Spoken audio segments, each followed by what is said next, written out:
Hey everybody, I'm joined today by Cliff, who's the co-founder and CEO of Tiger Tracks, and they're a digital marketing agency focusing on customer acquisition performance for clients across e-commerce, D2C, and the portcos of a bunch of private equity and venture capital firms. It's great to have you, Cliff. Great to be here. Thanks for having me on. Well, why don't we start at the beginning? Tell us your story. Who is Cliff? Let's do it. Well, Cliff is the youngest of five kids from Connecticut. So born and raised on the East Coast. And yeah, I can give kind of the high level story of my background and culminating into how it led me to found this company. But yeah, loved growing up on the East Coast, loved growing up in a big family.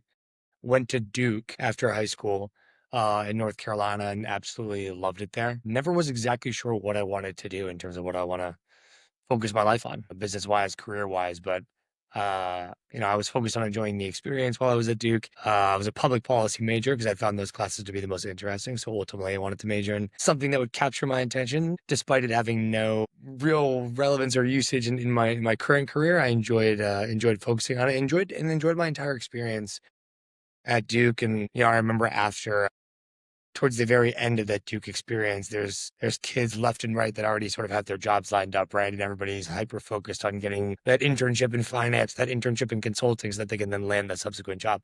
I wasn't one of those kids. I very much did not know exactly what I wanted to do, and I didn't intentionally line up sort of a summer internship in some vertical or some line of work that I knew would subsequently lead to a job. I was very much still exploring what I wanted to do, and I didn't know what it was, and I didn't have any kind of job or anything lined up at all until the week before I graduated. So it was May of my senior year at Duke, and I got a shot to interview at Google. And what led up to that is I just so happened to have a part-time job at Duke's school newspaper running digital marketing, actually. So interestingly, like Duke's newspaper called the Duke Chronicle, it didn't get any funding from the school. It was all self-funded because it monetized by selling ad placements alongside the content in the newspaper and on the online websites. That really was instrumental in me getting a chance to interview at Google. All went well, and I ended up landing the job out of their headquarters office in Mountain View, California, right after school, focused on digital advertising, selling digital advertising, but then also executing it for clients, designing and optimizing the paid digital ad campaigns on behalf of. Initially, when I first joined, we were doing that on behalf of like anywhere from Series A to Series D stage companies. And then ultimately, my co-founder and I, he also worked at Google for many years. We were doing that for the largest spending brands in the world that advertise with Google. So some clients of ours were companies like AT&T, Verizon, Dell, Etsy, Under Armour, Snapchat. A lot of those brands worked with during our time at Google. So we were there for a combined almost 20 years working at Google. Again, focusing on optimizing digital ad strategies and results, right? Like optimizing the ROI of these ad campaigns for these big advertisers. Learned an enormous amount about not just customer acquisition and digital marketing, but also business, right? Because what's a better crash course in business when you're a young kid than being exposed to hundreds of companies every quarter and having them have to explain to you their kind of the nuts and bolts of their business, their economics, their acquisition funnel, why they need to hit certain goals, and then have you execute against those goals on digital marketing. So enjoyed it.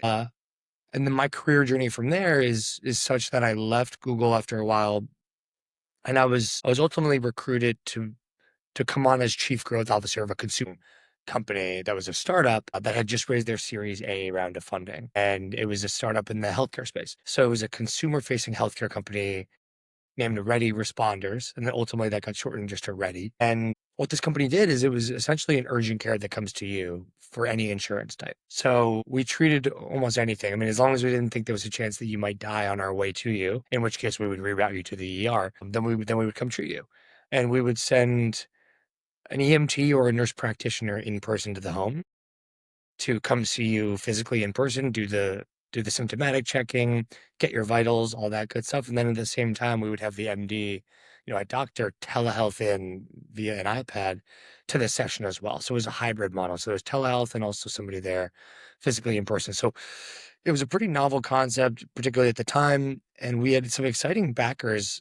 Our cap table had Google Ventures was an early investor.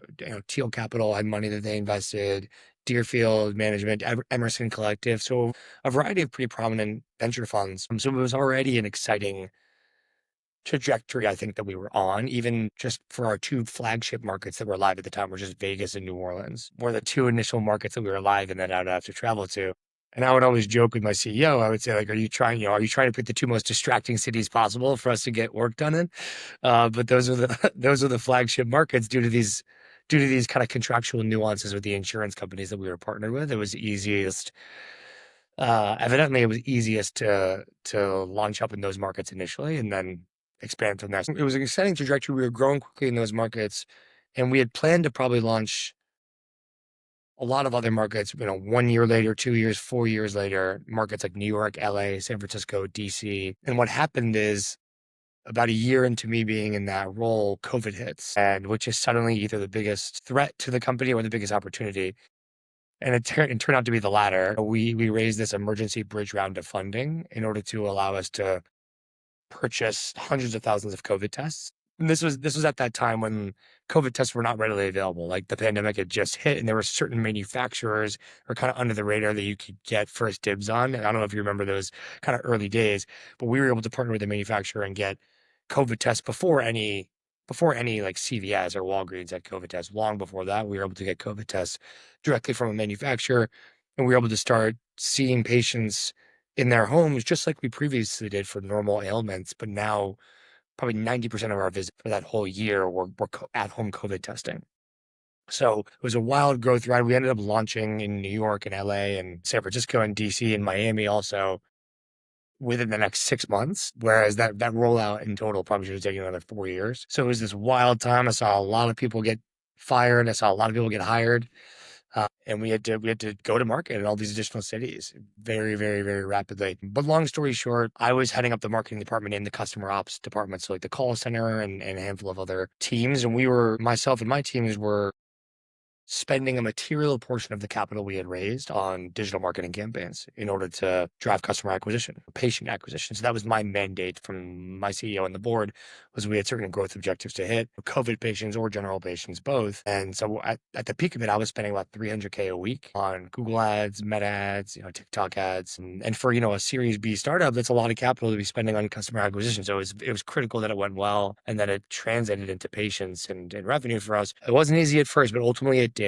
And the acquisition funnel got super profitable and successful. And that digital ad spend was driving the majority of our company's growth for a long time. So I give all this background context as a way of saying, and I'll lead into in a few moments how this led to me founding the company that I now run, which is one of the fastest growing digital ad agencies in the US. Is first having all those years of experience at Google, focusing on executing digital marketing strategies with all different types of brands, but then having the in-house experience as well. And at a relatively young age, overseeing large marketing departments and customer ops departments with a really intense board of investors and CEO kind of breathing down your neck, needing to make sure that all this ad spend we were deploying was going to convert effectively into patients. And so by the time I left that company, it was valued at almost $500 million in terms of the company's valuation by the time I left.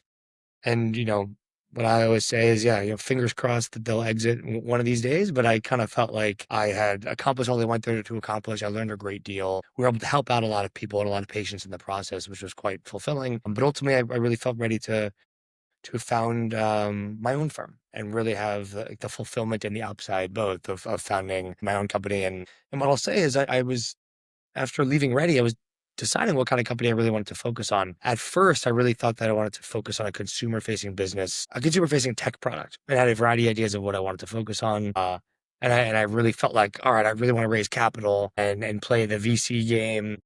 And starting off with kind of friends and family or angel investors, and then subsequently raise more institutional rounds. And I sort of had this whole plan in my mind and this whole game plan. And I got connected with another co-founder who was quite experienced, and he was a very senior member of Salesforce and had been through a number of really powerful experiences.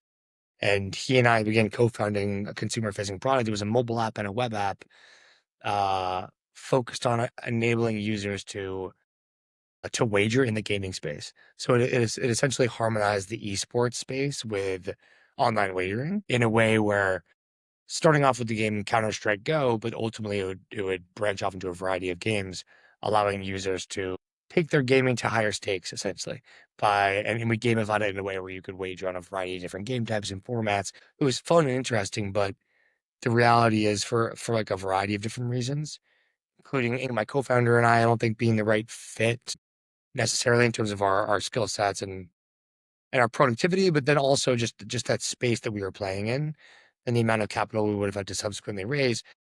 There were some headwinds, which I think we could have gotten through. There were some headwinds, but at the same time, while I was doing that, my current co-founder, Henry, he convinced me to start collaborating with him on running the paid marketing for a handful of clients. He said, this will be fun. Let's focus on this as a bit of a side hustle, even while you're raising capital for your main venture. Let's choose a few different brands and we can chat with them, convince them to have us run their paid media, run their digital ads. I said, okay, I don't want this to be my main focus, but sure, let's do it. Before I knew it, that venture with Henry started becoming a lot more fun and a lot more exciting, was getting a lot more traction in terms of revenue than I had initially expected. While at the same time, the consumer facing company was was not going quite as I expected or as I had hoped in terms of my enjoyment of it or in terms of executing the vision we originally had. And so I had made the hard decision to stay on as an advisor at that consumer company, but focus full time on the media buying and formalizing an agency. And before I knew it, my co-founder Henry, he left Google finally to join me. We formalized, our LLC. We got the agency up and running. That was about almost 4 years ago. And so fast forward to now, we're at about a little over 30 headcount in terms of the full time team of W-2, employees. We've also got a variety of really talented contractors and freelancers that do specific project-based work for us. Yeah, we've got about between 60 and 70 clients at any given time across a variety of verticals, including B2B companies. But our biggest bread and butter, I would say, is direct to consumer businesses, whether it's e-commerce, whether it's consumer services, residential or otherwise, or whether it's consumer tech, right? Like a mobile app or a web app that's consumer facing. That's probably our biggest bread and butter of all, uh, where we focus a lot of our time. So that's a bit about the background on me, kind of where I come from, the career trajectory.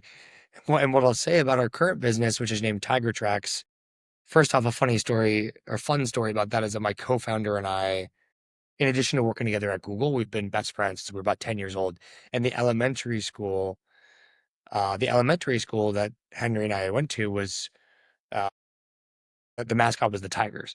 And so we named the company after the elementary school that we went to. So it's a bit of a nod to the Greenwich Country Day School Tigers in Greenwich, Connecticut. And that's what we named the business after. So I love that backstory to it. And to your point at the very beginning of this conversation is, yeah, a key strategy for us is partnering directly with funds, whether it's venture funds or private equity funds, where I won't mention names specifically on this podcast, but some of them are some of the largest and most prominent funds in the world. Some of them are more boutique funds. In either of those cases, we act as the go-to digital agency, and we partner directly with the fund. And we act as the go-to digital agency for their portfolio companies. So we go in, we conduct a free digital marketing audit for any portfolio company of theirs that they want us to, and we typically uncover very significant and interesting findings about ways that the digital ads program is not optimized nearly to the extent it should be for those companies. They're leaving tons of money, wasted money on the table, spending way too much money on incorrect targeting settings, not tracking things correctly, all things that are causing those companies to be wasting ad spend, to have an acquisition cost, a CAC that's way higher than it should be or needs to be. And also just those companies aren't growing as fast as they could be. When you think about like the goal of these companies is to build long-term enterprise value, and they're jeopardizing the speed with which they can grow that long-term enterprise value by leaving a lot of profitable, new customers on the table that they could otherwise be growing into and expanding a lot more quickly by acquiring customers more effectively. So that's the high level, a lot of detail, no shortage of details in there, but happy to expand on any of that. Yeah, no, I love it. Take us back to elementary school when you and your co-founder first became friends. What were you guys like, and how were you different? And has that translated into the roles that you guys play today at Tiger Tracks? It's a good question. It's funny. I personally am of the belief that people don't change very much in terms of their core personality, at least maybe by the age of, let's call it 8 years old or 10 years old. I think people are who they are in terms of your core personality. And so to answer your question, thinking back, the way that Henry and I both are today, I think in terms of our personality and in terms of our strengths that offset and weaknesses that offset one another. I think those were very much in place when we were even in about sixth grade. And what I'll say about how we were like is that I think that Henry is very analytical, and I think that he has a healthy dose of skepticism, which I think is a good thing. And on the flip side, I think that I skew uh more towards optimist and more towards visionary, I would say. And I think that those characteristics of ours have been the case in some way, shape, or form, even when we were, in sixth grade talking about trying to go to a movie with girls.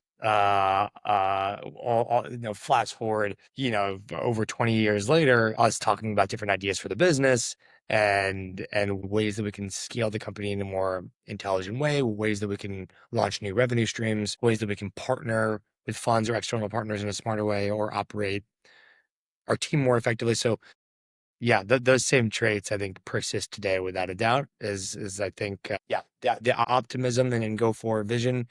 I think combined with an analytical approach and wanting to leave no stone unturned when it comes to assessing whether a decision is the right one to make or not. I think makes us very complementary in terms of our founder relationship. What's Henry's role at the company now? Henry's role is co-founder. My role is co-founder and CEO.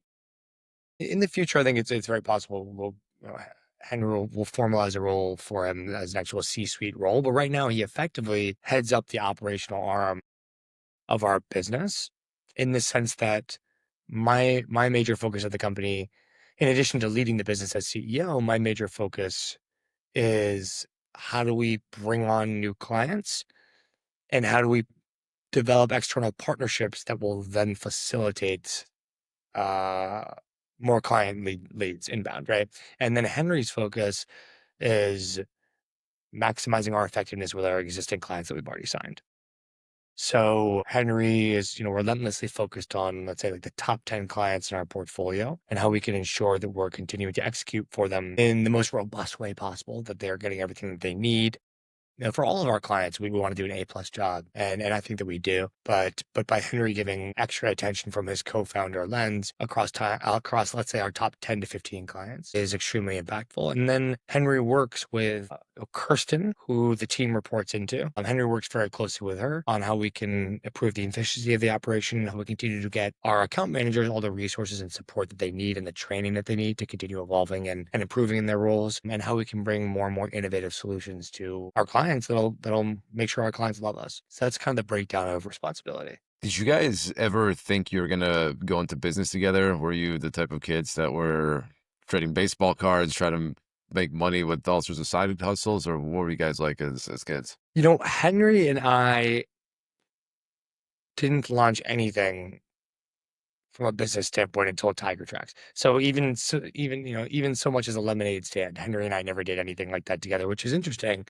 I personally did some of that myself growing up, but with some other folks. So me and Henry's relationship was always purely a friendship based one. Uh, from the age of 10 until our early 30s when we launched this business. So it's an interesting question because we had never taken that step from a relationship of pure friendship to a more business-minded relationship until we found a Tiger Tracks. And that's a leap of faith, right?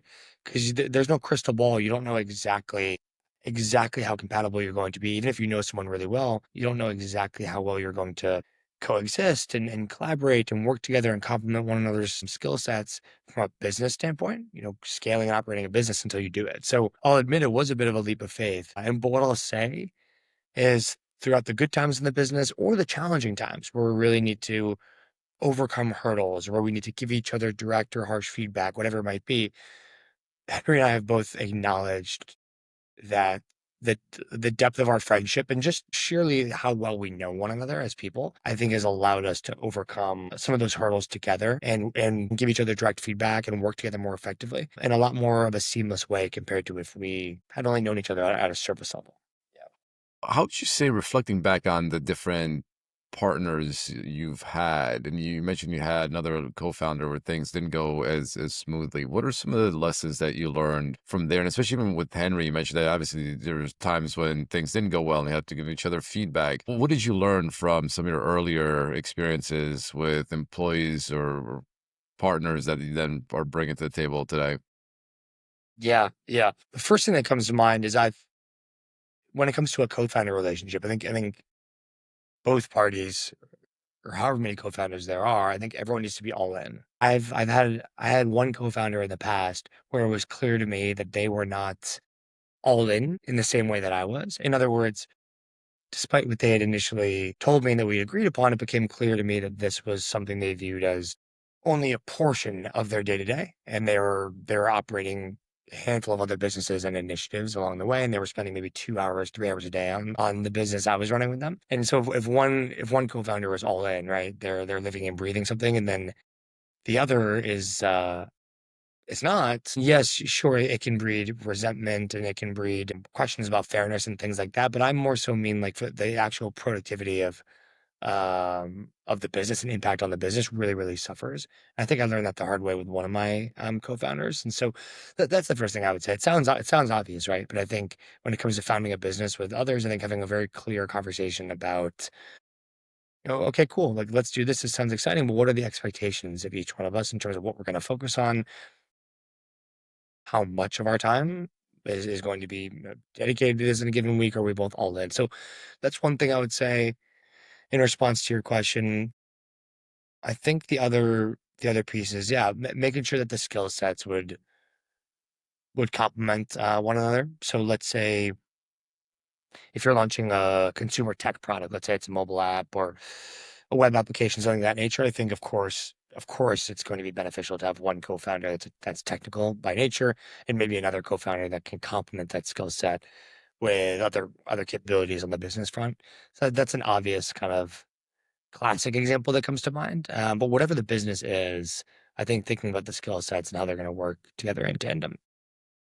Another thing that comes to mind is thinking about what the journey is to growth and what's needed to fund that journey. So in other words, with me and Henry, our skill sets are such that we knew early on in this business that we would not need to raise any capital if we didn't want to. And the reason for that is because even before we hired a single employee, Henry and I managed the first 5 clients just on our own from our laptops, right?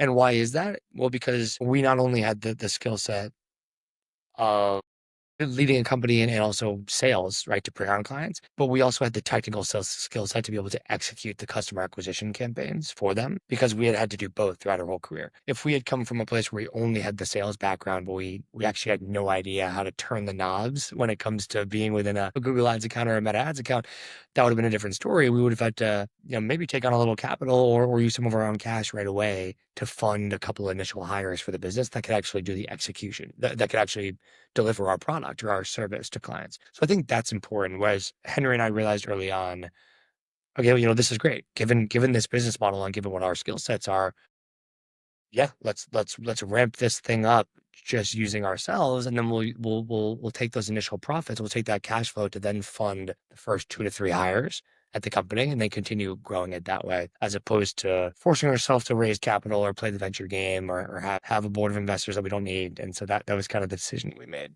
Yeah.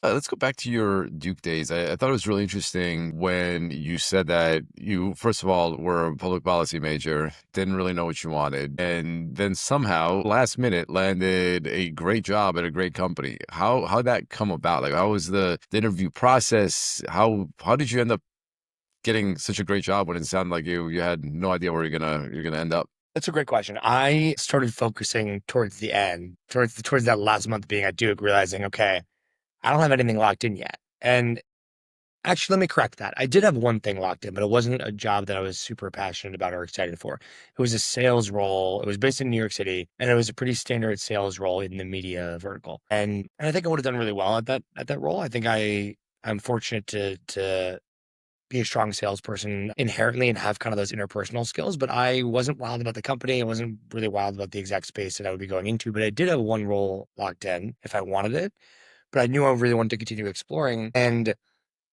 I remember that there was a moment where I was networking throughout that last month, and I spoke to somebody who worked at Google, and they told me about this outstanding experience that they had. I didn't know too much about the company to begin with. Of course, I used the search engine, daily. But I think when you're young and when you're a kid, You think about a company like Google and you just think about the product that you're familiar with, which is, oh yeah, Google is a search engine and I also use their maps. That's great. You have no idea the extent of the company's kind of prowess and how far their kind of tentacles go in terms of all the different offerings and the sheer value creation of that company on a monthly basis. So anyhow, I was a little bit naive in terms of how powerful of an opportunity it is, but I said, you know what, this would be fantastic. And I was able to network my way into getting just one interview initially. And that already was really difficult to get the first interview. And the only reason I was able to get that is because I was relentless about networking during that final month at Duke to convince somebody to at least help me submit my resume internally to at least give it a shot of getting an interview out of it. And then secondly, even with that networking I did, I don't think I would have gotten the first round interview, if I hadn't had the digital marketing experience on my resume when it got submitted. So you'll remember a few minutes ago, I mentioned that while I was at Duke, I was working part-time for the school newspaper, the online website side of the school newspaper, selling digital ads to local businesses and local vendors. And if I hadn't had that experience on my resume, combined with fortunately having my resume submitted for me, I don't think I would have even gotten that first round interview. But luckily I did, and it was a phone screen with a recruiter, and it was a 1 hour phone screen. And I remember I studied like heck for that. I studied for days and days and days, thinking of any question under the sun that could get asked, and studied like crazy, writing all my answers out. And I did very, very well in that first interview. I remember because of the extent of how much I studied. And I knew that I was going to get questions not just about sales and not just behavioral questions about how I like to work on teams, but I knew I was going to get questions about Google's key product, which is Google Ads. At the time, it was called Google AdWords, and I knew that this role was a client-facing role focused on Google AdWords. So I knew I had to study that product like crazy. All the mechanisms of Google AdWords. How does it work? How do you actually set up a campaign? How do you target users? Do you just choose keywords to target users with those ads? Are there other settings? How do the budgets work? How much money of yours does it spend? You get to choose how much it spends. Can you target just certain countries? Can you target the whole world? What are the benefits of Google AdWords versus advertising on Meta ads, which at the time, of course, was just Facebook ads? How did you go about doing all this in a world where there is no chat GPT where you can be like, what's a Google recruiter going to ask me during an interview? How did you know what to study? And then once you figured out, okay, I got to dive into AdWords, how'd you then get all that information? It's funny you mentioned that because as I was describing the interview process a minute ago, I was thinking to myself, I can't imagine how much easier this is nowadays with ChatGPT and people people just typing out answers potentially in the moment. But no, look, I mean, yeah, of course there wasn't ChatGPT, and of course just interview prep materials were more limited in general. But we're really just doing a ton of research on Google about Google AdWords, and then also about potential interview questions I was likely to see. There are resources like Glassdoor and other resources that they're not going to give you the interview questions, but they can give you some interesting feedback about what type of questions companies tend to ask for certain type of roles. So that helped me quite a bit, I remember. And then reading some helpful articles. I think I remember reading one or two Forbes articles and articles from other publications at the time that gave pretty helpful advice about how to nail behavioral questions at an interview. And when I say behavioral questions, of course, I mean, questions like, tell me about a time where you experienced conflict with another team member you worked with, and how did you collaborate to overcome that, right? The type of behavioral questions where they try to assess how you're going to work on a team and it's part of their ecosystem. So I remember reading articles on some pretty credible, places like Forbes or otherwise, or at least as a young guy thinking that those places were credible and studying that as well in terms of tactically, how can I prepare for these questions or how can I nail them? So I would say those handful of things really helped me. And then lastly, the fact that I literally wrote out every single one of these potential questions that I thought I might get asked and then wrote out a robust answer to every single one of those in advance. I think I remember that really helping me out. And that was even starting with the first round interview, the screen. Then the second round interview after that was another phone call, but it wasn't just a phone screen. It was a proper first round interview over the phone with one of the managers at Google. That was about I think a 45-minute interview over the phone. And then after that, I got accepted to go to the final round interview, which was in person at the headquarters office in Mountain View, California. So I got flown out by Google to Mountain View, California, where I had two back-to-back in-person interviews. And I believe each one was an hour. And in those in-person interviews, so that's where, no more looking at your notes over the phone screen, right? Now you're in it. Now you're face to face in the Google office. And I remember preparing like heck on the plane ride. I have memories of being on the plane ride, just grinding on these interview questions. And I was fortunate to nail both of those interviews. And some of them are straightforward questions, and then some of them are trickier questions. There's a famous Google interview question, and I got asked it during that interview.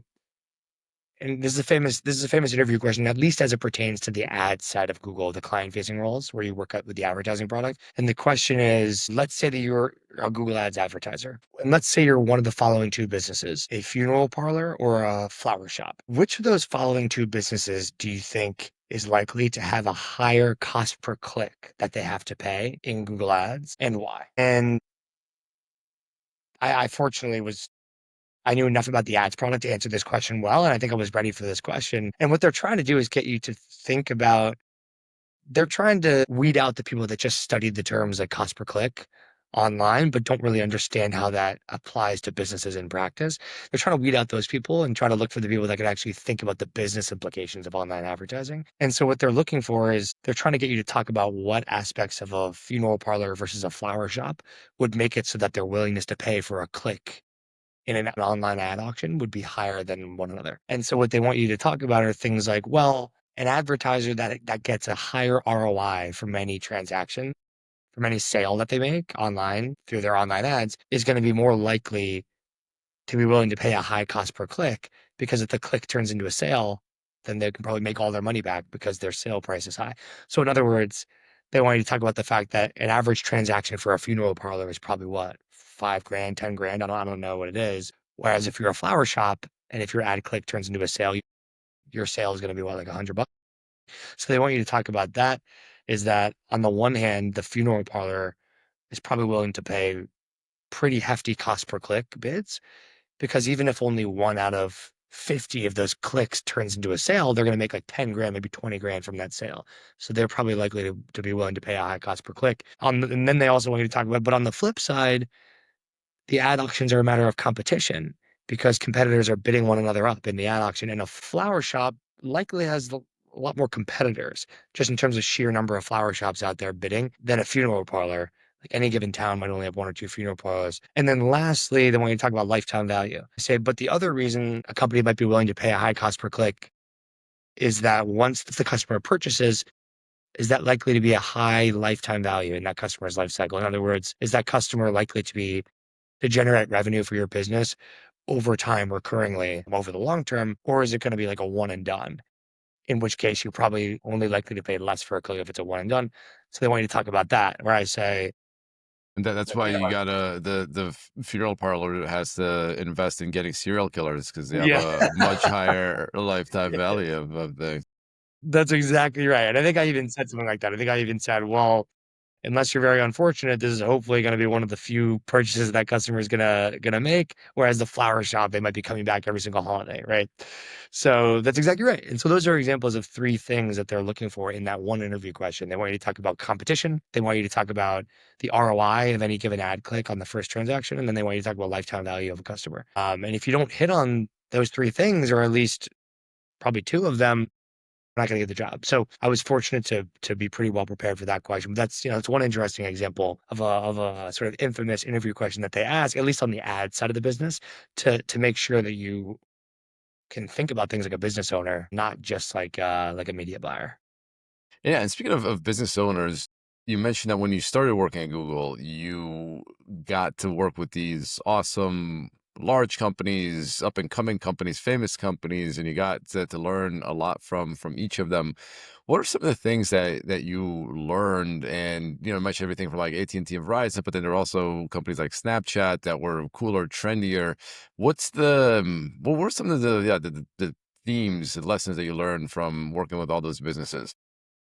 Yeah. I think a huge one, frankly, is that the same pervasive issues that are affecting and hindering a lot of digital marketing programs for small to medium-sized businesses are the same exact pervasive issues that are impacting the Verizons and the Etsy's and the Dells of the world. And we saw this at scale, right? We saw this after working with small mom and pop shops. or medium-sized businesses or venture-backed startups, and then a year later, working with some of the largest spending brands in the entire world, we would see the same pervasive issues that are preventing them from getting their digital marketing performance a lot stronger. We saw that it affected both types of companies equally, and sometimes even more pervasively in the bigger companies because it was having more of an impact because they're spending more. And what I mean are things like the core nuts and bolts of best practices in terms of how you're supposed to manage digital ad campaigns and optimize them to deliver the best ROI. Some of those core best practices are things like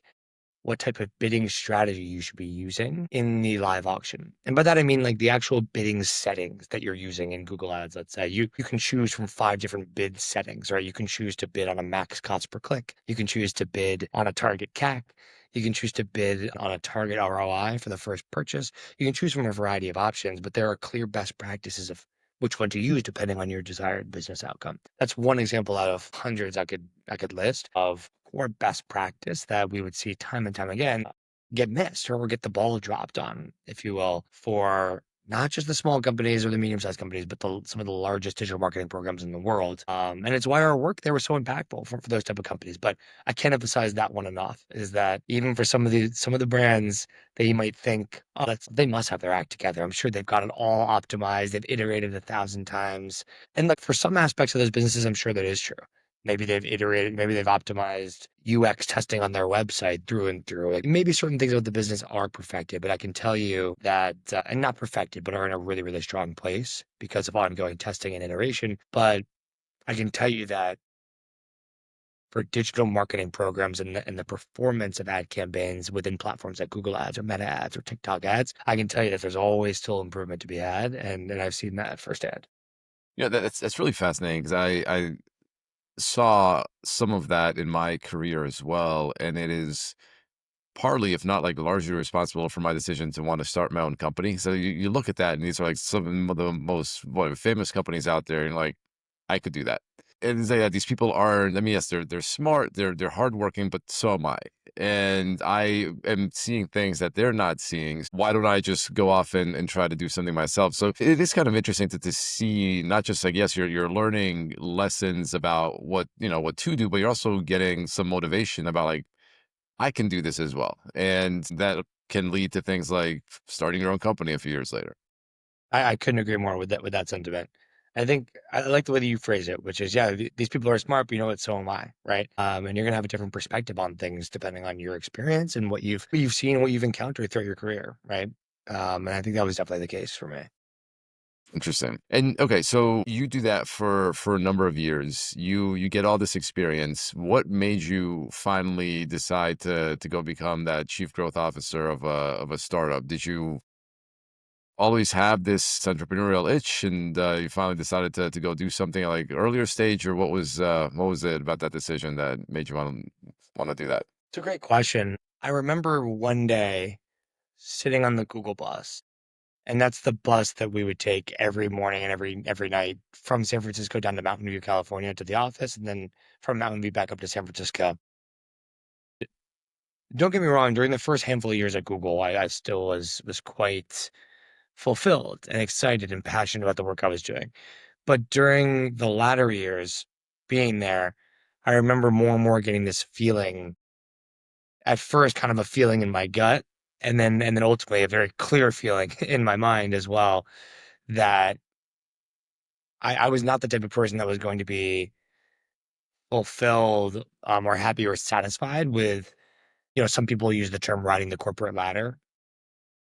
I mean, I would just use the term, staying at the same company for many, many years solely for the motivation or purpose of continuing to rise in the ranks at that given company, if you will. And same goes for the work I was doing. So forget rising the ranks. If the work itself continued to be really fulfilling and exciting to me, then that also would have been a reason to stay. But both those things, it became clear to me that was not the case for me after the first handful of years.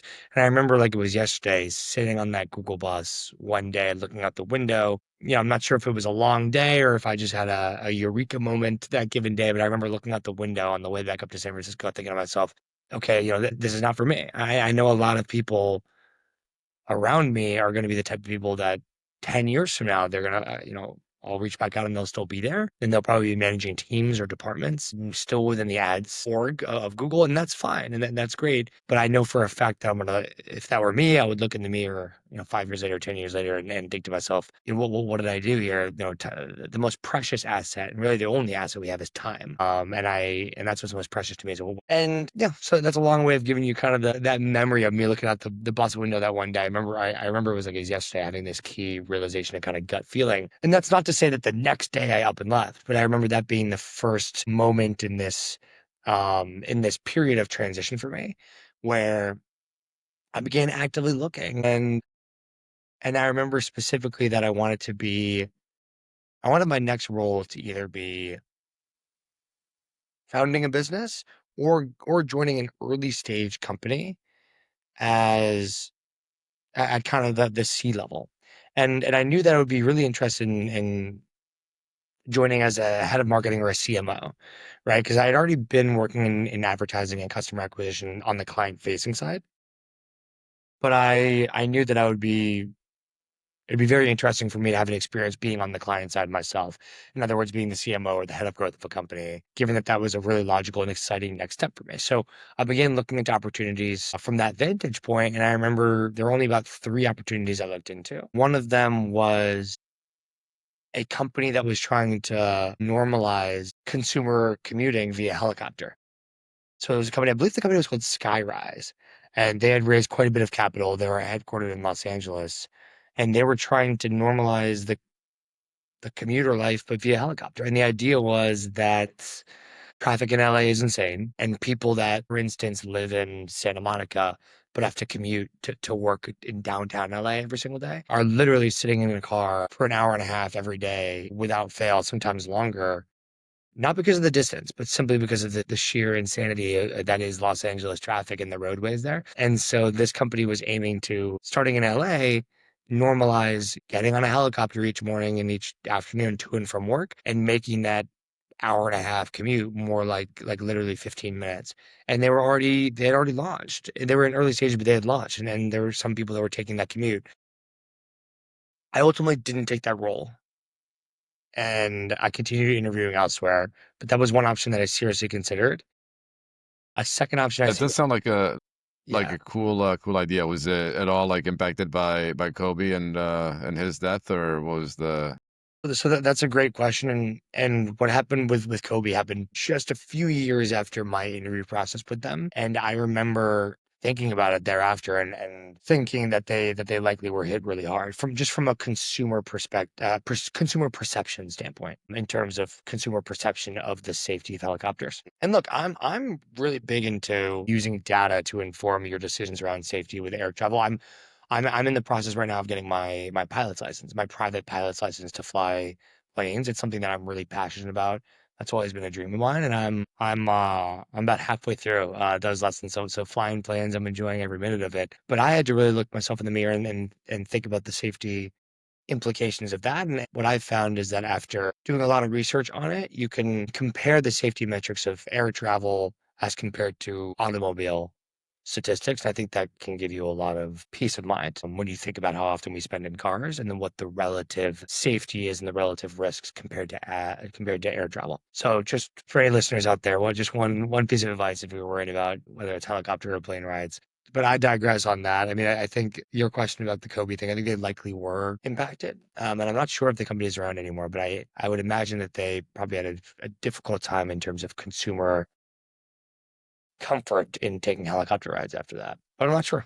So how did you end up choosing ready responders? Yeah, so didn't take the job at the helicopter company. There was another opportunity I was fortunate to get an offer from as head of growth. It was a consumer facing mobile app in the e-commerce space. I ultimately decided not to take that job either, and I took the role at Ready Responders. Well, a couple different factors led to that decision. I knew 1 or 2 people that were on the board of that company. They had actually proactively recruited me because the CEO told them, "Hey, we're in need of a really experienced, strong customer acquisition person to come in and head up our marketing arm. Do you know anybody?" So I was fortunate to get sort of recruited to interview due to that. And because I knew some of these folks on the board, I think I had a really clear idea of how well this company was set up for success. And what I mean by that is there are people there's some very, very smart people that I trusted a great deal that were very, very bullish on this company and had really, really impressive and impactful things to say about the company's trajectory, the strength of the existing leadership team at the company, and how well positioned the company was for success and for growth. And those things turned out to be absolutely correct. And so I'm just providing you those details to give you kind of a candid look into my mind all those years ago when I was making the decision of I was excited about the role and getting offered this role as chief growth officer was exciting. It was right in line with what I wanted to do. I knew I would have a ton of responsibility. There's a ton of upside potential, but more than anything else, I knew I wanted to work at a company that had very had a very bright future in terms of its growth potential, because that more than anything is what was going to provide me with the most interesting experience and the most exciting growth ride and the most learnings was to be at a company that was going to scale from 20 people to 300 people within a couple of years, which is exactly what happened. So that I remember that really helping me come to a decision point. In addition to the fact that the CEO is incredibly smart, and I think for these early stage companies, they often can live or die by the decision making, kind of the intellect and the leadership of a CEO. And I was bullish on our CEO to be a strong leader for us, and that was another big decision factor for me. Talk about the product market fit of the company. I mean, you guys, it sounds like you were definitely COVID beneficiaries, but even before that, how did you guys optimize your messaging to customers? Whole because this is a new category, right? You're combining telemedicine, you're delivering healthcare directly at the home. Which now that I say that, it's actually an old category. That's how doctors used to, they used to come to Exactly. your house, but we no longer know that. We get stuck in these like waiting rooms, waiting for our turn to be called. It sounds like a much more pleasant experience to have them come to you. But it is different from how most people consume healthcare. I'm sure they had a lot of questions, uncertainties. How did you guys figure out that product market fit? You took the words out of my mouth because that's exactly what I was going to say. Is that the house call is actually what the norm was back in call it the 1950s. Was that doctors would come to the home, and that was actually a marketing tactic when it comes to the consumer messaging that we used to explain the value proposition to consumers. That was actually one of our campaigns that we tested was using messaging like, the house call is back, right?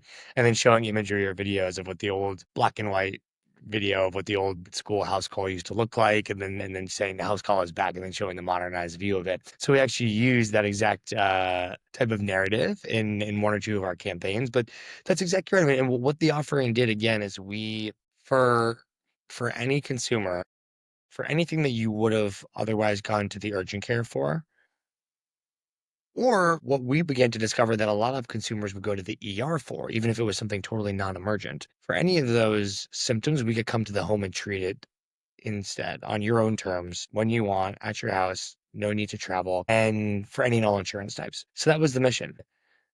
Product market fit was clear from the very get-go in terms of there being demand for this. I mean, once COVID happened, I mean, forget it, right? Like, who wants to go sit in a waiting room with other high-risk patients that likely have COVID, right? So the demand for our service skyrocketed once COVID began, given the desire to get treated in the home privately.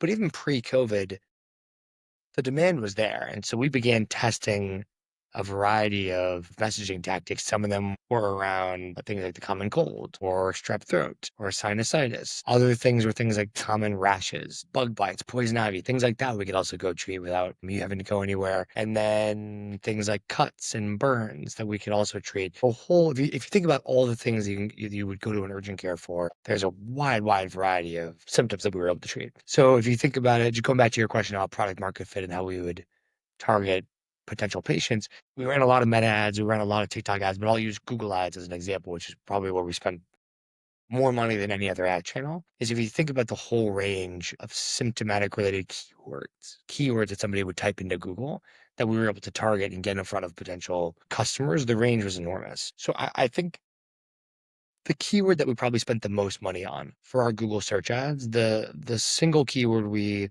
spent the most money on was urgent care near me. That was the keyword where if we had our ad show, people clicked onto the website and they realized, wait a second, this is an urgent care that comes to me. That converted like crazy for us in a good way. And we were able to help out a lot of patients that were thrilled to be able to have an on-demand urgent care service. But there were literally thousands of other keywords that delivered us patients on Google Ads other than urgent care near me. And a lot of them were these other symptomatic searches, right? People that were just doing the initial research about symptoms they were experiencing on Google, where we were able to get a really relevant ad in front of them that says, hey, are you experiencing this rash or this cut or this burn or whatever it is you're experiencing? We can help. And then allowing them to read more about us from there and search her as a patient thereafter. So just a few interesting examples there for you of ways that we would target folks, at least on Google Ads. And there's one other story that I'll mention that I think speaks to your question as well about how do we position this to patients, particularly when, and this is really key, particularly when not only has nobody heard of our brand before, but nobody has even really heard of this offering being in existence yet.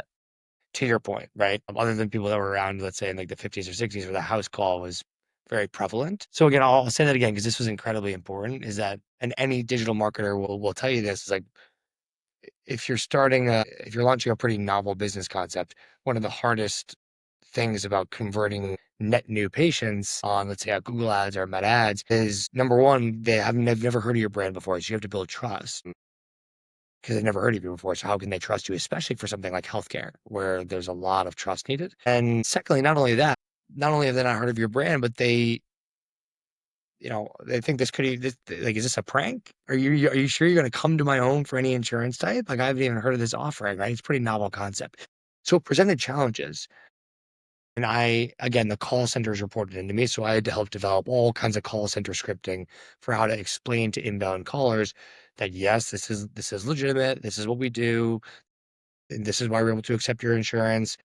This is how the process works, educating them and easing their minds about why this is a really legitimate offering. One story I'll tell you, though, on this point is that in digital marketing, one of the most critical parts of the acquisition funnel, so to speak, is the landing page that you drive traffic to, right? That's going to be a user's, other than the ad you show them, that's going to be a user's first impression of your brand and of your service or product. And it's where a user is going to make a snap judgment about you. If they haven't heard about the brand, they're going to make a snap judgment about you, and whether or not they trust you, whether or not they understand your offering, and whether or not this is something that they're going to try or purchase. When I first joined Ready, the legacy website that I inherited had a homepage that said something along the lines of, I think it said, the new wave of doctors is here. Something along those lines. Right. So ostensibly, like, not the worst headline in the world for a landing page, but not amazing. Doesn't fully get the point across, but I see what they're trying to do. That was not converting very well for us, that landing page. So a huge principle of mine is landing page A/B testing. And really, for any customer acquisition program, the more you can A/B test different aspects of what you're doing, the more success you're generally going to have. But for me, especially landing page A/B testing is paramount. So we A/B tested the heck out of a variety of different landing pages. And finally, one landing page stood out as superior. Most of them were performing better than that original legacy landing page I mentioned to you. But one landing page stood out as the clear champion variant out of all the landing pages, if you will. And this landing page had a headline that said, "The urgent care that comes to you and accepts all insurance." That was the headline of the landing page that won out. That took our conversion rate from 3% on the original website's homepage to over 12% on that new landing page, due primarily to that headline. Yes, there were other factors of the landing page we tested. We tested the colors of the call to action buttons on the page. We tested having more testimonials, patient testimonials to add legitimacy, a variety of things, right? But in my professional experience, if you had to choose what the most impactful part of a landing page is, it's the initial headline and subheadline. That's when a user is immediately within those precious few seconds that they're going to make a decision as to whether or not they're going to stay on your page or bounce and not trust you. That's where they're making their initial judgment about you. So why did we originally test this new headline to begin with? The urgent care that comes to you and accepts all insurance. It's because I had been gathering data points since the day I started there about what really matters to consumers. And I would gather that through patient surveys after they'd been seen. I would gather that especially by listening to some of the phone calls that had happened in the call center that I managed to understand some concerns that people were having about it. And I was able to look at the transcripts of some of those calls as well. We did this all within, the boundaries of HIPAA regulation. So we were allowed to do this. And I especially gained a ton of insightful learnings about what mattered most to patients and why, For the patients that were saying no, the patients that were saying no, like I'm good. Like thanks for explaining to me. I'm not going to try this. What were the concerns of theirs? And there were two primary concerns that they cared most about. Number one is, are you actually going to accept my insurance? Like I know that you guys are saying that, but am I really not going to have to pay for this? My insurance will cover it. And the second concern was, okay, so do you really come to me? Like, do you come, like, how does that work? How soon will you be here? Do you really come to me? I give you my address. So those are the two most valuable things that consumers cared about why they thought our service was valuable, that we come to you instead of you having to go anywhere. And yes, we still accept your insurance, regardless of insurance type. Sometimes people also had questions about the credibility of our medical staff and the credibility of our medical expertise. And that's important too.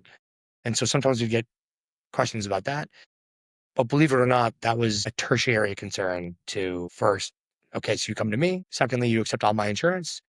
And then most patients would say, okay, like I can see on your website you look legitimate enough. I know you have MDs and doctors. Great, like let's do this. So after gaining those learnings and those insights about what these patients cared about the most, these prospective customers cared about the most, coupled with the core principles of how to create the most effective headlines on landing pages, which is communicate as clearly and as simply your main value proposition to potential customers. Those two things led us to test the headline, the urgent care that comes to you and accepts all insurance. And then bam, it 4x our conversion rate. When I say conversion rate, I mean the rate from click to new patient acquired. There's lots of stages in between somebody clicking and actually becoming a completed patient in the funnel. But when I say conversion rate, I mean the original website had only 3% of ad clicks turning into actual patients and revenue. The new landing page had between 12 and 13% of ad clicks becoming confirmed patients. So it literally quadruples the amount of patients you get per ad click, right? Compared to the original website. And our acquisition cost was literally cut down into 1/4 of what it previously was. That totally changed the game in terms of the performance of our customer acquisition program. It was critical in terms of our growth trajectory. It was a material reason why we were able to raise our subsequent round of funding. It was a total game changer for the business. Those are some interesting insights for you. Just going back to your question about how did we position it to consumers, how did we go to market, and how did we communicate the value proposition? I really love that story, and it sounds like such a simple tweak that had massive business implications, but then you can also see how there's a lot more behind it, ranging from how you even came up with that insight from listening to your customers to then A/B testing to finally like figure out how to incorporate that into the whole business. So that's a really, really interesting story. I'm glad you liked it. It was. I mean, look, Ready was a wild ride. It was a lot of interesting learnings and a lot of patients that we helped. So loved the experience, and it taught me an enormous amount that we're now able to apply to our customers here at Tiger Tracks, which is really meaningful for me as well. Yeah, why don't we talk about that? Like, bring us to today. What are some of the similar kinds of learnings, things that you guys are seeing with the customer base that you're servicing, and yeah, how are you able to help all these companies? Yeah, yeah. So a couple things I'll share. I mean, I think I mentioned earlier, at any given time, we have between 60 and 70 clients rather. And we intentionally are vertical agnostic in terms of what type of businesses we work with. And the reason for that is it's intentional, is that we strongly believe that the same principles for executing robust digital marketing programs are the same across any vertical. And so as long as we understand the business objectives of a client at hand, as long as we understand their unit economics, and as long as we understand uh, their target customer and their value propositions, and a handful of other important things in terms of how to go to market and acquire customers for them. As long as we understand those things and get full alignment with the client at hand, then we are strong believers that the same fundamental best practices about executing and managing and optimizing digital advertising, is the same regardless of vertical. Right. So the approach needs to be different, of course, for let's say a consumer company versus a B2B company, right? And for B2B businesses, we tend to run a lot more LinkedIn advertising and Google advertising, right? Versus consumer companies who run lots of advertising, Google advertising, TikTok.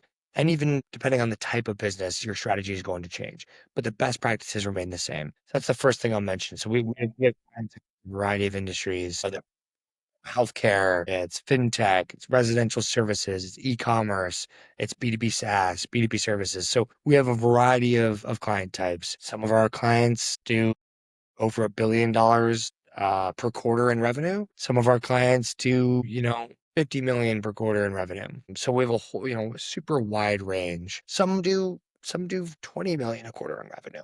And most of them start on the low end, and then once they start working with you guys, they get to that high end, right? That's exactly right. And we consider ourselves a scaling agency, meaning our objective is to take companies to the next by scaling up their growth substantially, but doing it in a way that's going to be sustainable. And by that, I mean the first step is to make sure that we're hitting a client's efficiency goal. So, what do I mean by that? Well, what's the objective that a client wants to hit for their digital ad campaigns in terms of the efficiency that it drives via either what's your customer acquisition cost goal or what's your ROAS goal? Those tend to be the most common ones. So first step we recommend is let's make sure that we're going to be able to hit your efficiency goal from the campaign. So if you need to be acquiring on average, if you need to be acquiring a customer for, $50 or less per customer in order to have this program be profitable for you, then let's first prove out that we're going to hit below that $50 CAC.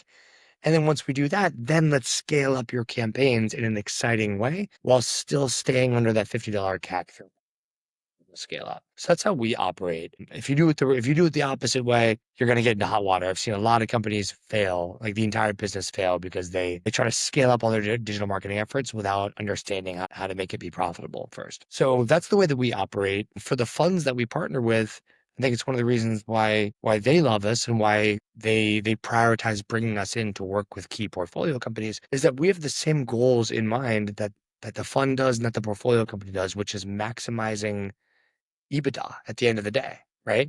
I mean, sure, there are some companies where that's not the immediate goal. Maybe an early stage startup that still just wants to raise their next round of capital, and they just want to show a hockey stick curve graph on the board during their next fundraising meeting, right?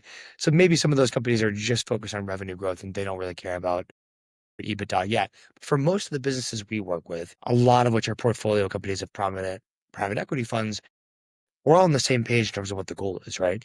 It's to, as effectively as possible, grow the annual EBITDA from this company in question. And so our job is to do that from these digital ad accounts that we're managing. And we're very, very proficient and very, very good at not only delivering those results from the ad accounts, but tracking and proving out those results by measuring things in the right way, setting up all the conversion tracking in the most accurate way right from the beginning so that we can demonstrate, like literally from any given Google Ads account, Meta Ads account, etc., how much EBITDA uplift are we delivering due to our optimizations that we're making in each respective ads account. And that way, at the end of the day, all of us are laser focused on the exact same high level outcome, which is maximizing long term enterprise value of those businesses. How do you think about new technologies impacting the future of digital advertising? And I would imagine it's part of the reason why people also go to you guys because this stuff is constantly changing. There's new platforms out there, new techniques on how to make the most out of those platforms. But the one in particular that everyone's been talking about is AI, and it's become clear that even Google search share is being impacted by things like ChatGPT, where people are no longer like going back to your Ready company where people are searching for their symptoms. I might now just go straight into ChatGPT and start asking questions about my rash, and you're not going to get served those ads the same way like you are in Google. And so I'm curious how you guys are looking at the AI landscape. And I know it's obviously early because even these companies haven't figured out how to really monetize this themselves or how to place ads if they're going to do ads.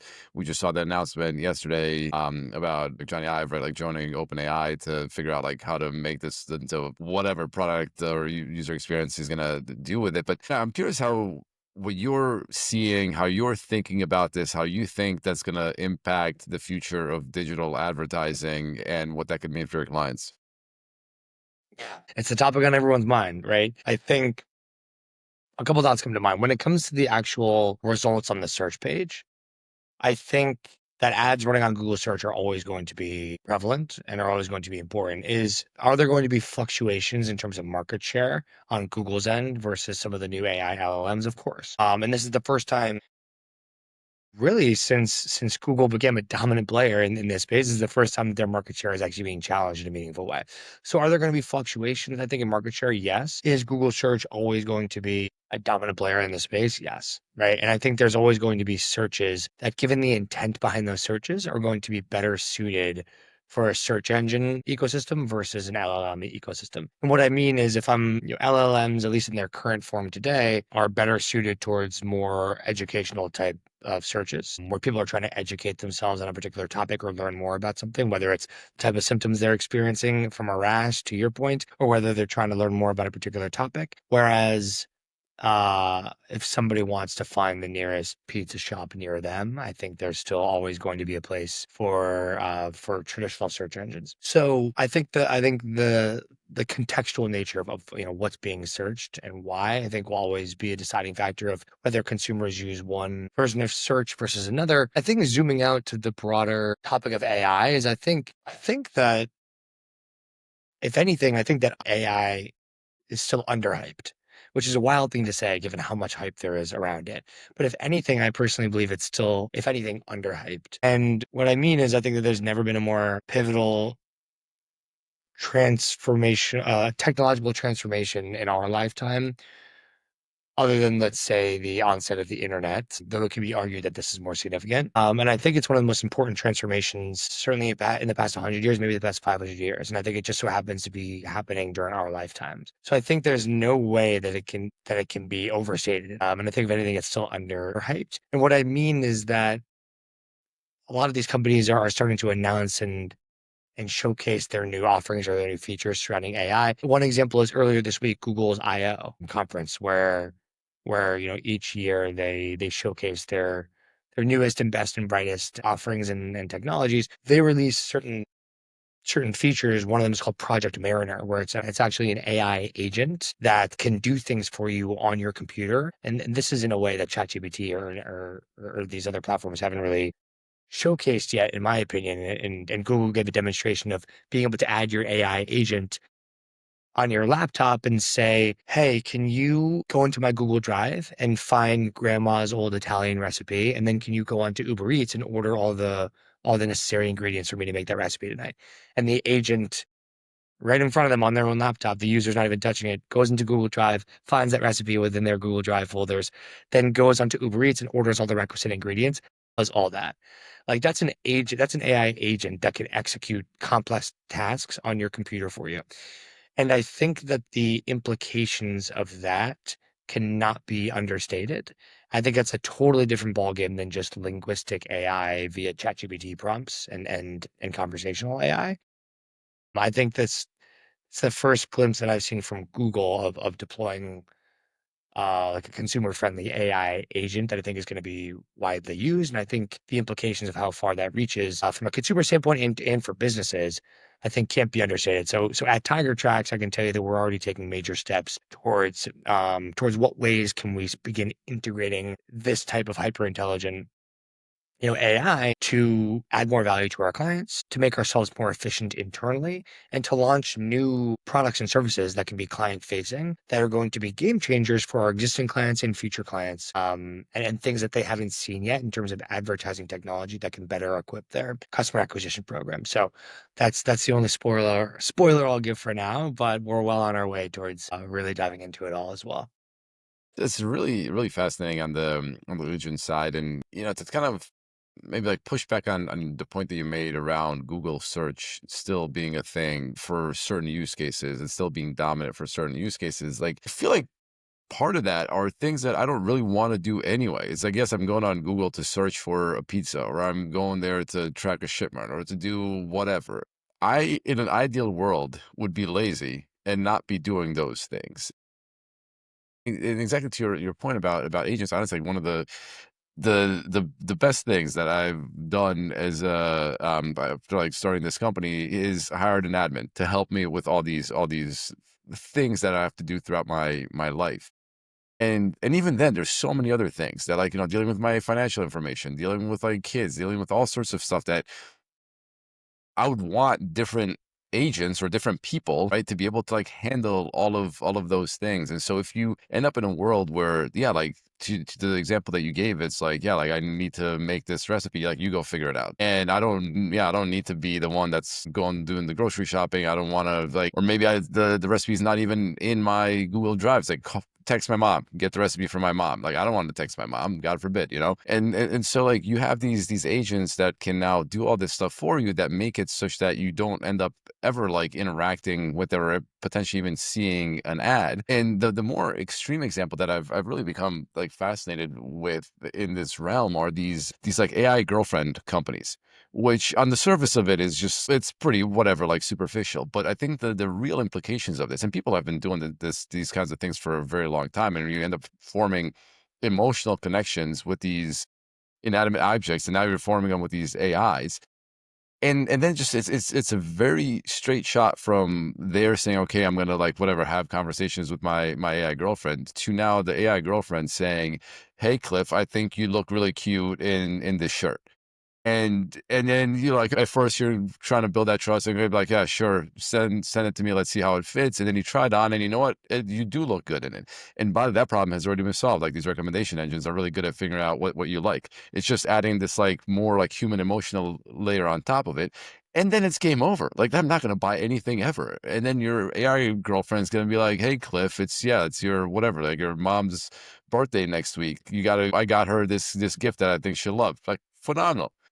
And so you now have these like these agents that are essentially like making these decisions for you. And what does that mean? Like, do you then need to like advertise the agents? How do the agents decide what they should be buying for you? So I think I don't know, I think it's gonna be like a really fascinating, but I can totally see that coming because like none of us actually like doing these chores that make up the vast majority of our time spent on these platforms.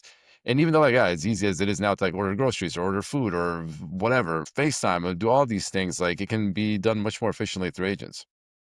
I totally agree. It's a scary but also an exciting future, right? The prospect of that. And your point's an interesting one, which is as a brand that's trying to advertise your product or services in the future, are you going to start advertising towards, towards agents if those are the decision makers, or are you going to just optimize your content and your website to be able to get discovered by those agents? So a lot of fascinating implications and a lot of which I think are in ways we can't even predict yet. Yeah. It's gonna be it's gonna be interesting to see all this stuff play out. What are some of the things that you are looking forward to as this evolves, or what are some of the challenges that you're seeing? Yeah, I think I'm looking forward to all of the incredible tools that will allow humans to be more efficient and therefore spend more of the time doing what they love with, the precious time that we have and less of the time doing things that were more mundane or rote tasks that we didn't necessarily want to be doing or which we didn't have to do. So I think that's the upside. And I think some of those are tools and products that, again, we can't even predict yet of creative ways that companies or individuals are going to use AI and develop it into an incredibly valuable solution that can more than anything, save us time and make our lives easier. So I'm looking forward to seeing how that evolves and how it improves all of our lives. And I think I'm looking forward to hopefully, as a society, us making sure that we don't go overboard with it because there are some dangerous and scary implications as well, right? If we don't handle things the right way. So we live in a world and in an economy where the chief incentive of everyone, but especially businesses, is profit. And I hope that as a society we can also make sure to prioritize what's right and kind of what's safe and given this pivotal time in the world and in human history to make sure that we're rolling out this technology in a thoughtful and safe way that's not going to be to the detriment of society in the future. Yeah, totally. How can people get in touch with you if they're interested in learning more, and how do you guys work with new brands? Yeah, well, I'm the best initial, first touch point, right? I'm co-founder and CEO here at Tiger Tracks. Please feel free to reach out directly to me anytime. My email is cliff@tigertracks.ai. So again, just my first name, Cliff @tigertracks.ai. And that's the easiest way to reach me. If you send me a note to chat with anybody, whether it's about us conducting our free digital marketing audit, which we do a lot of those every single month, and even if we don't ultimately work together, it nonetheless is a really robust and helpful free analysis about the state of your current digital marketing program at your company. So always happy to do that. Any friend of Matei's is a friend of mine. So feel free to reach out. Uh, and beyond just digital marketing, if anyone listening would like to chat about the customer acquisition landscape in general, or all things business, I would love to. Awesome. Well, Cliff, thank you so much for joining me today. It's been yeah, it's been great hearing about your story and what you guys are doing at Tiger Tracks. Likewise, it's been fun. Let's do it again soon. For sure, man. Thank you. Thanks for having me.